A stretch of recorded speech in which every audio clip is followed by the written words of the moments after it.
এই বাবলু কি সামনে তো কুরবানি। জি চাচা। ঠিক কিনা? তুই কথা বলিস না কেন? তুই এখন ভাবতেছিস কুরবানি দিয়ে জীবনে তো কোনদিন কুরবানি করিনি, এবার একটা কুরবানি করবো। এখন এই কুরবানির নিয়ম কানুন তো আমার জানা নেই। জি চাচা। আর তোরা কি জানিস নাকি? হ্যাঁ চাচা, যতদূর জানি কুরবানি হলো তার প্রিয় জিনিসকে কুরবানি দেওয়া যায় চাচা। প্রিয় জিনিসকে কুরবানি করা যায়? জি চাচা। তাহলে তো যাক, এবার ভালো হইলো, তোরা দুইজনই তো আমার কাছে প্রিয়। এখন তোকে দুজনের মধ্যে একজনকে চাচা, হ্যাঁ এতদিন মানুষ করছেন কি আমি কুরবানি দেওয়ার জন্য? এ হাম দাদা এ নিজে যে বললো যে প্রিয় জিনিসকে কুরবানি দিতে হবে, চাচা তোরা দুইজনই আমার কাছে প্রিয়। চাচা কুরবানি দিতে পশু চাচা, গরু ছাগল। ওরে গাধা, তোদের আমি তো সবসময় গাধা ঘোড়া গরু ছাগল সাথে কিছু বলি নে, তোরা পশু সমান ছাড়া কি? চাচা একটা কথা বলবো চাচা? বল। চাচা কি করে আমরা তো বলবো চাচা? বল বল বল।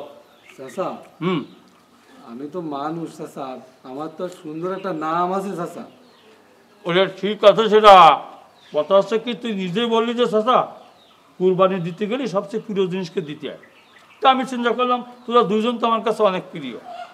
তুই প্রথমে মিথ্যে কথা বললি, প্রথম থেকে তুই মিথ্যে কথা বললি। চাচা আসলে চাচা কুরবানি গরু দেওয়া যায়, ছাগল দেওয়া যায় চাচা। তা তুগের আমি গরু ছাগল এছাড়া কি বলি? এই তুগে যে জ্ঞান অবস্থা, তা গাধা গরু ছাড়া তোরা কি? দেখো শোন, একটা মাইকিং পর্যন্ত করে দিতে হবে, বুঝতে পারিস? জি চাচা। চাচা আর একটা কাজ করলে ভালো হয় না চাচা?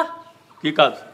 চাচা ওই ইউটিউব আর ফেসবুকে একটু প্রচার করে দিতে পারতাম। ইউটিউব করতে কি করবি? সব জায়গায় প্রচার কর যে আজকাল চাচা বিশাল বড় কুরবানি দিচ্ছে, প্রচার কর, প্রচার সব প্রচার করবি। ঠিক আছে চাচা। আরে তোরা জানিস না আমি যে সামনে হজে যাব, তা তোরা চাচা চাচা করতেছিস কেন? এই হাজি চাচা বলতে পারছিস? হাজি সাহেব, হাজি হাজি চাচা, হাজি চাচা। আজি আমি রস কই পাই না, আজি এক কি বললি তুই? আমি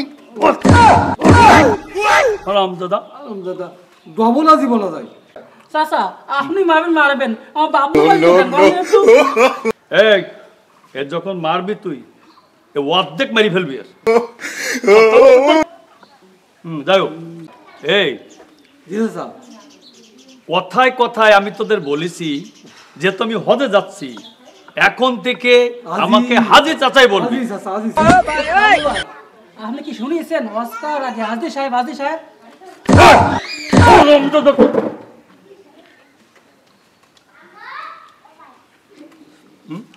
কষ্ট করে টাকা দিয়ে আমি হজে যাবো, হাজি সাহেব বলবি না মানে?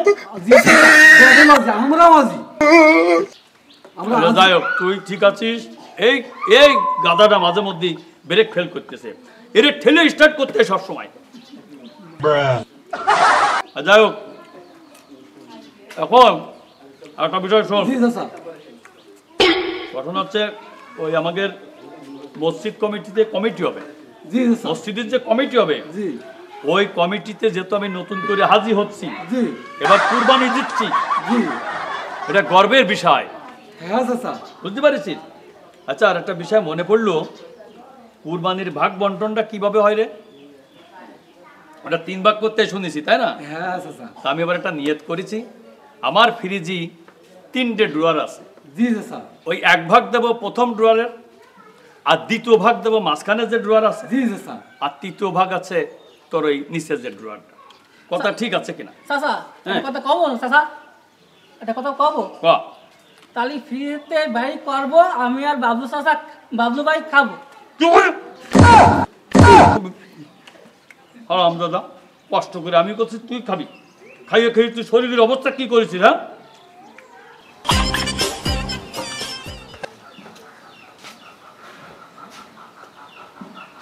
চাচা বাড়িতে আছেন? চাচা, আক্কেল চাচা। আসসালামু আলাইকুম চাচা। ওয়ালাইকুম আসসালাম। আসসালামু আলাইকুম চাচা। আইসো আইসো আইসো বসো বসো। না ঠিক আছে বসো। বসি। সকাল বেলায় সামনে তো কুরবানি দেব, জি আর এমনি হজে যাচ্ছি, তাছাড়া মনে করতেছি বিভিন্ন মসজিদ মাদ্রাসা কমিটির সাথে থাকবো আর কি। চাচা হুম এই শুনলাম যে এটা খুশির খবর যে কোনোবার তো মাশাআল্লাহ কুরবানি দিতি তোমার দেখিনি। না, এবার ব্যাপক প্রস্তুতি নিচ্ছি। এবার ভাবছি বাবা মাইকিং করব, আর ফেসবুক ইউটিউব টুইটার যে যেখানে যা আছে শুনিছি ওই ধরনের সব জায়গায় প্রচার করবো। এবার কুরবানি দিচ্ছি সেই ব্যাপারে। চাচা আমি একটা কথা বলি, বলো। সেটা হলো কুরবানি দিয়া এটা তো আলহামদুলিল্লাহ একটা ভালো খুব সংবাদ, ভালো কথা। তাই না? কিন্তু এই যে মানুষ জানান দিয়ে প্রচার করি কুরবানি, এটা কিন্তু আসলে কুরবানির কোনো নিয়মের ভিতরে ওরে পড়ে গুরু না। বাবা, আমি কি মানুষের টাকায় কুরবানি করতেছি? আমি আমার টাকা দিয়ে কুরবানি করব, আমার টাকা আমি প্রচার করব, তাতে তোমার যে সমস্যাটা কোন জায়গায়? আল্লাহ তো তুমি নিয়ম কানুন মানবা না।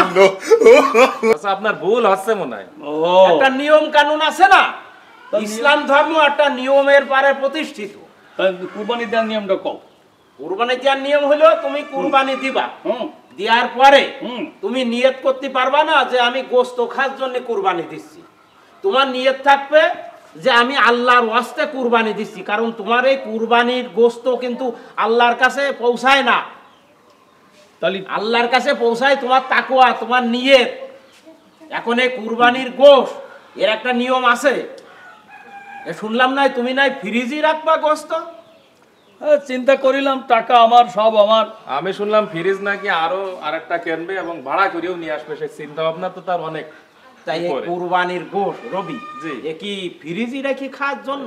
এই জিনিসটাই তো বুঝলাম না কি দেখি এ বাবা, তোমরা এই লাইন বাদ দাও, বুঝতে পারছি। এখন আমি কিন্তু হজে যাচ্ছি।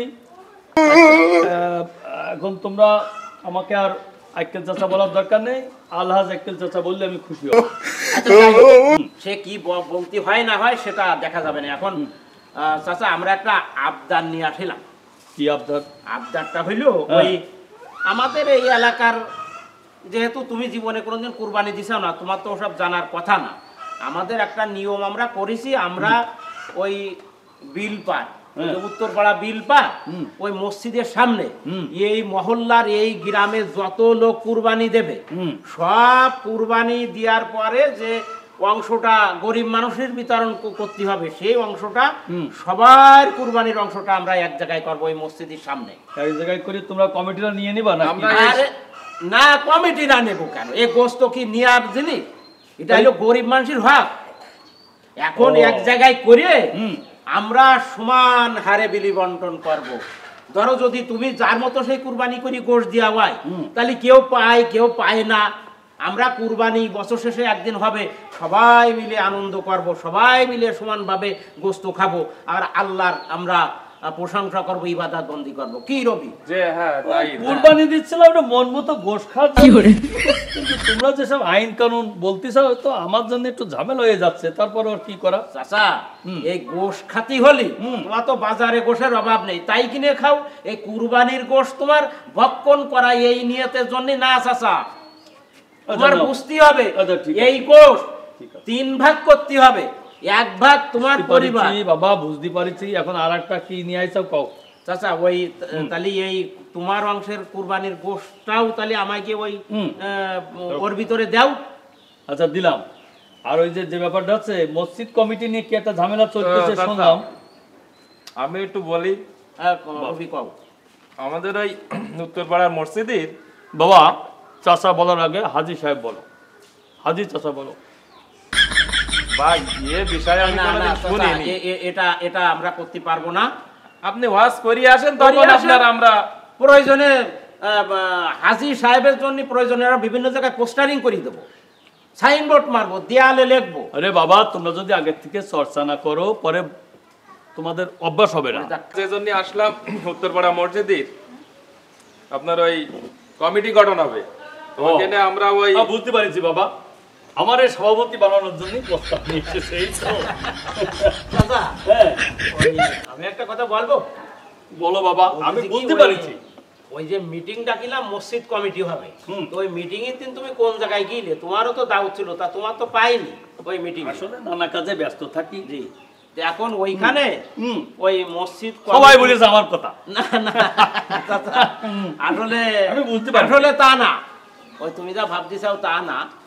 ওই ঘটনা হয়েছে কি, মসজিদ মাদ্রাসার কমিটিতে আসলে একটু আলেম উলামা থাকলে ভালো ভাই, যারা একটু ওই আরবি লাইনের লেখাপড়া জানে, হ্যাঁ, আলেম হাফেজ মৌলানা এই টাইপের লোক হলে ভালো হয়। সেই হিসাবে আমাদের এই এলাকার একজন বিখ্যাত আলেম, ওই যে হাফেজ মাওলানা ফখরুল ইসলাম, ওই যে ঈদগার জামাতে উনি ইমামতি করে, তো উনি আল্লাহর রহমতে আমরা সবাই মিলিয়ে চিন্তা করেছি যে উনি আলেম মানুষ, উনি এই মসজিদের সভাপতি হোক।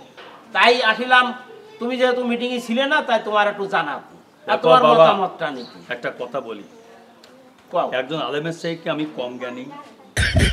আর এছাড়াও তোমরা তো জানো, বছরে আমার 2 দিন কিন্তু মাথা গরম হয়। আজকে প্রথম দিন, ওই মসজিদ কমিটির সভাপতি আমিই হব। কোনো আলেম ওলামা সভাপতি হবে।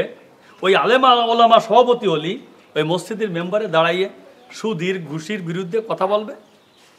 ওসব বাবা, আমি কারোর বিরুদ্ধে কথা বলার মধ্যে নেই। না, সুদ ঘুষির কথা তোমার কোরআনে বলিয়েছে, তা কোরআনের বাইরে কথা বলবো আমরা? কোরআনের কথা বলে হুজুররা, তা হুজুর কেউ অপরাধ রাখে? তার মানে তোমরা আমার সভাপতি বানাতে চাচ্ছ না? ওই সভাপতি না, সবাই বলিয়েছে যে ওই চাচা তো এখন আগের চেয়ে ওনার অনেক মন মানসিকতা পরিবর্তন হয়েছে, তা ওনারে একটা সদস্য পদে বাদ দেওয়া যাক। আমি সদস্য পদের মধ্যে নেই।